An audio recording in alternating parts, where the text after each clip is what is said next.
नुमिदांग वायरमगी Pung मंगागी discussion nama ekoi impact tv da kaurakpani adu kaurakpaga loina party gi leader singna aise congress party gi mihuta moina youth leader moina aise thabani numittu da ojarinku amadi bjp gi spokesperson aigi yamba suresh kumar da loina na ekoi se panel du da phaminai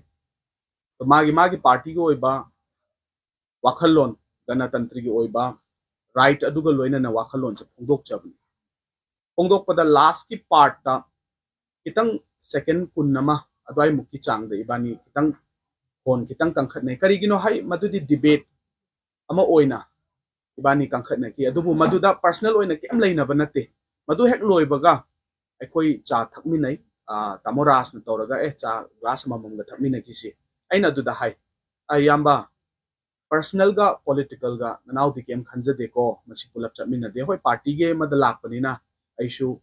koi party defend tau da ya de yamba su yamba party defend tau da ya dam ni na koi ngangna bani masida koi kai gum yama tagi malum thamna gum si ma so hai adum leike adu ma se chaning bagi khoro khot pa ma di mangon da dum numitu da lei bani ado viewers sing mayam na su ui kari haina comment pi ge hadi bjp spokesperson asina middle of the discussion da ma message thai haina mayam na dum haine atu di ai khang de dum mayam na viewers sing na comment pi bi be wani ado numisida ma je ta yam chatninge adai cha je ai tharoi na ma je kitang sip amani di tawramaga chakhrabani even magi diary mana purakpa diary jibo ma kauthoome adubu ai koi gi wakhal da dum kem khande aiju yama suresh kumar chakhram matungda adu ama haijage yama suresh kumar je amarom da di ai gi best friend gi mane gi hek machan ma se adu mai tawraga ma kumgra matungda ma hek thokki baga aiju thoge na thora kanjida ai se impact tv gi staff na ngak ta ngai kho aina chief editor gi room dai je pusan bani aina khalli sina impact tv dai de ahan balak bani ahan bai gi panel discussion haidi phamina raga tawba ai gi ahan bani aduna aingon dai kari gum wari sananing dana aingon da kari gum pauta khara pining dana oja aduna ai je kausan bani na khallai je phamma leye minute 10 mamu phaming ai jida change staff khara changa ga moina ashidi yam phajadre na hai aina kai dawrage na haraga bjym gi team mayam ama makhada impact tv gi ground gi akoi besida ai phuna na ba leire na hai ai kari gi no moi ai phu doi je hai bne ado moi di pre plan popilal ja amuk tang di phurage amuk tang di nai rage ha je moi gi wakhalon da leiram ne ba pre plan ne ba moi gi se kari gi pre plan no haraga di ai khoi gi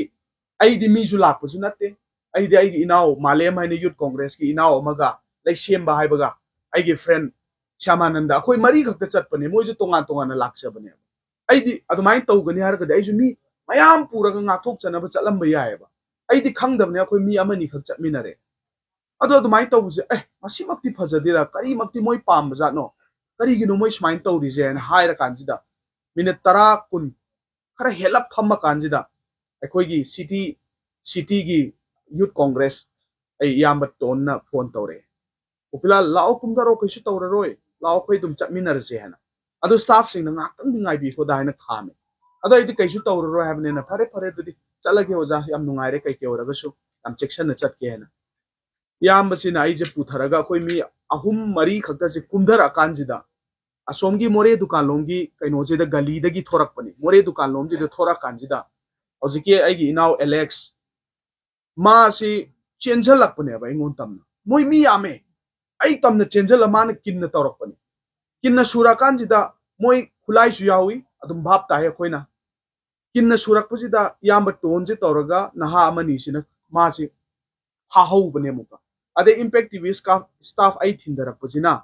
sidi yararoi lao kakhat horasi hana ai ju chen khatle ba maramdi ningai sangdana phuna gadabab ju madu aphabu su natte kari gi damuk ta phuna doino ju ai ju maram khangde kari gi damuk ta moina phuning ino ju ai ju maram khangde adu kakhala kanji da moi je tan khala ga even impact tv gi staff ta moi dhamka ta weba kari dhamka ta gyara gadi staff kharana mathak ta gira makha de gira video footage la ho ba male adu gi footage yam thuna ka thalu natra gadi noi ja phabu oi roina hai ba mal adu dagi staff sing ju media house su saubadagi amju bau yaunare pause amju gi akhoi representative senior hansing mayam ama lai amju gi mayam ama la aba matung sida akhoi party leaders mayam fauna resi tore problem thoe haibadagi di moi ju mi je masing je hengat pa je sum hengal le aba hengalaga ai phurani hena aduda Suresh Kumar na taha akiba magi saktam galoina na mana dairi ba hundo omaga taha chen gi bese masida akhoi gi mi singna tahau bese karino hargadi ma de akhoi gi mi ne do khangda ba marks ung uppasida naha singdu da noisu pangmali ma tumina tok kumda halaga tok tawra mo yadra aduda loira ba pot tu daina ma haya ado kona Suresh Kumar jam ka kau bane ba nang lakta ba yaro Suresh Kumar har kansida Suresh Kumar ga BJP ge vice president maming di khangde adu ba ai dharma kai badi tawjaroi numittu da lakpa vice president dudi he was so gentle mayam phaba mini yam phajana wari sanai ibani Suresh Kumar je kakhalakpada pakhatpagi saktam galoina pakhale ai chin thi ba haibana tesidi adu akoina kem hangdringai da Suresh Kumar na kari hai geraga mayam na di aina injan ba malam gani aina injan ba natte haye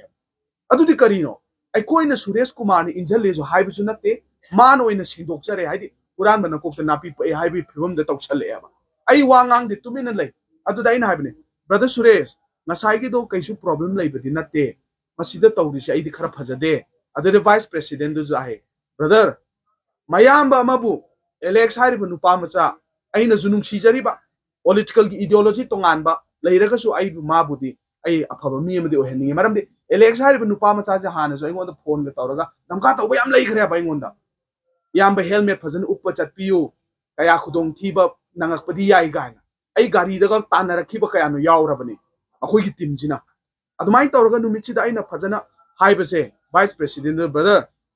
yaragadi Alex to phone tawraga orasu inakta laaga oragasu ingonda yamba ai kitang wakal saugibana maroma tawgre warau bigano dang haibada ai mabu ngakpigani hena numittu da amju gi yauri impact ki staff mayam yauri police yauri moi mayam mangda ai si masi haibase makhoina ju sakhi oigani aba adubu hojiki vice president don e brother kai ke oragasu wari di yam chawtho halagumsi adum sida kaino tawbina tawbiro mayam na su map tawbiro hair kanjida ngahak leraga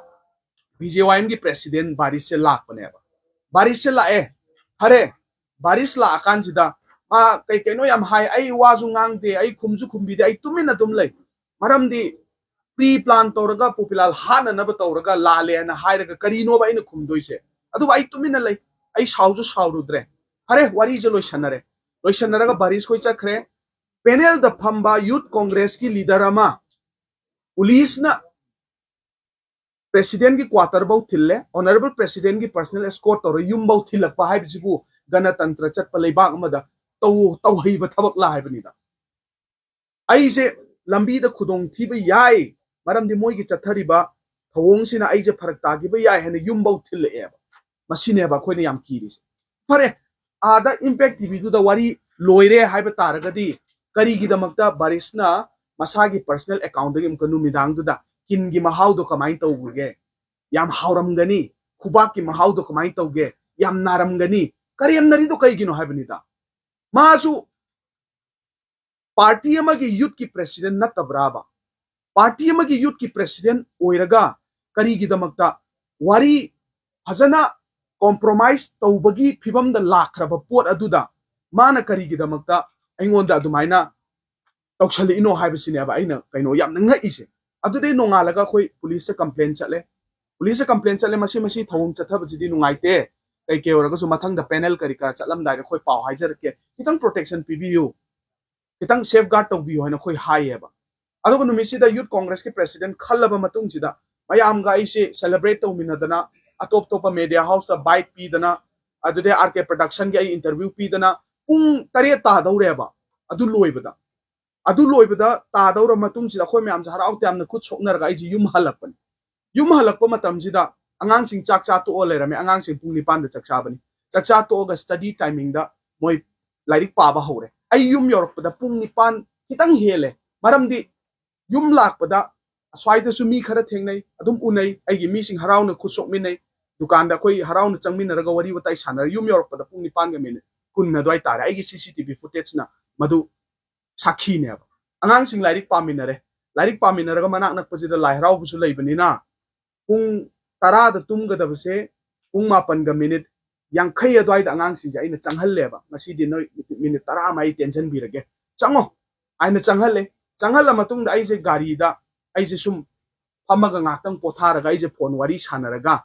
layeba aigi near and dear one ga phone wari sanaraga layba kansida lairau bse ngakang yengu ge ngang tumhallabni na haina thora ga aise blanket macham illaga somaning som da thoga aise si lambi dagi lairau bse yenga laybani lairau bse yenga layring aise da police ki team mayam ja aigi yumda thaujalakpani na kanana pakhatloi doino ba lan lakpi type da ai yumda police team mayam am changjan garaga pakhloi da mi do kanano habni da ado situation du ju khangde kari ga damak te jinjili no ju khangdabni na safe oi ga da jaga am da ai thaido laybani thaido layra kan de last ta Suresh Kumar ga Alex hari banu pam chado popilal masamakna pung mapan ga minute tronga kun doi da puram me haijine ba ina ise sida kari pa khum no koina pi do sibo ade no ngala ga ju police ki team mayam ma ai yum sida chathare numidang du da ai yum da pung ani hena re chathare ai yum da re chathab du da nupi macha gi ka khangde kari ka no khangde ekta pochai thugai be yaba shegai be yaba chakhai be yaba chakhai biram badagi masagi naraga leijaba ibok na ba hairaga su chak phajana chari bani kalli bani chatpa phajana ngammi bani ibok to pakhat ki bana wandhare hana paula e wandagi banu mitu digi oxygen thajal laga chak ngaru ambok chagi da ibok to ngasi ngarang se magi aroi be yai tan ki bani masi punno ki daitos kanan pudoi no political victim amo oi halaga aibu aigi imungi neren derwon kaina halabane ba makoi gi aranba propaganda popilal je masi para tambi da yade hai na aina makfu bani hai bi aranba propaganda do na mara moraga aigi di ibok sire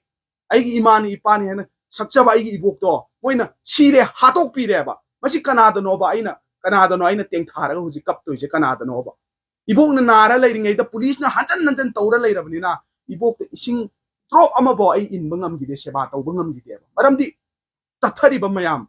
tawbiri ba mayam se adu ba aina haijaning badi ai makhoi da warau ba kari su leitre warau ba gi mathau ju tadre nakhoi gi imung da angam mathau singbu oiro serana ba propaganda sandoi bi inaw singbu oiro nakhoi na sam tang repent taw jaro noina tawri bu la le ha bu di ai khangan ningi